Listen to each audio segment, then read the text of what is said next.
I've seen some social media that tries to make a connection, a false connection between how the Canadian government responded to the truckers, to the convoy in Ottawa, to how we're responding to Russia.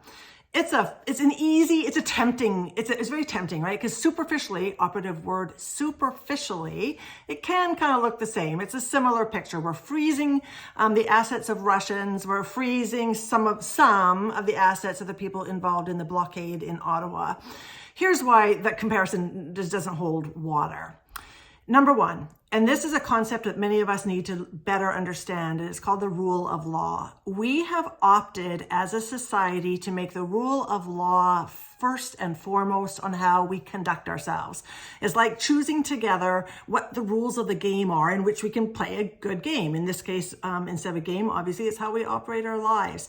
We have chosen the rule of law, and that trumps even a dictator who is benevolent. No, we choose the rule of law. How do we agree upon which laws we want as a society? Well, they get done in provincial and territorial legislative assemblies at one level, and at the higher level in Parliament.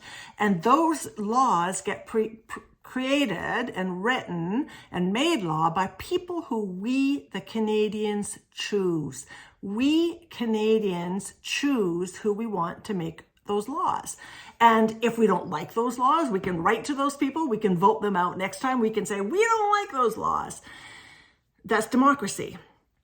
So let's talk about laws and the convoy, the blockade. I'm going to call it the blockade because that's really what it was. First of all, we have a law that, at least in most cities, you can't make noise all the time. There are noise laws. So if you're a pissed off person, you are not allowed to go blah, blah, blah, blah, blah, blaring your horns 24/7. You can't. That's against the law. And if you break that law, you're going to be punished.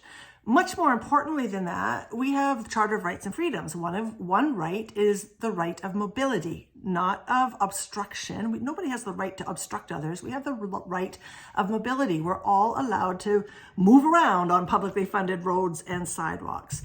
The blockade broke both of those laws. The first one was a pain in the ass, serious pain in the ass. The second one I take is really serious because, among other things, it prevented people from being able to earn a living. So, are they being punished? Yes, of course they are, because they broke the laws that we as a society have created. So the rest of us, society, who were not part of the blockade, are saying, you're in the hands of the law. Now, more importantly, it comes back to democracy and why it's not comparable to Putin. Some people are arguing, oh, well, we were just trying to make sure Trudeau doesn't become a Putin. He's not becoming a Putin. He is regarding the rule of law. And if the laws are broken, that's his job, to make sure that there is repercussions for breaking the laws. Like, what would you want? For there not to be repercussions? So that's just, I hope by now you can see there's just not a comparison. And furthermore, I kind of have this notion, I might be wrong and I stand to be corrected, but I also have the idea that some of the blockade was also about deposing the government.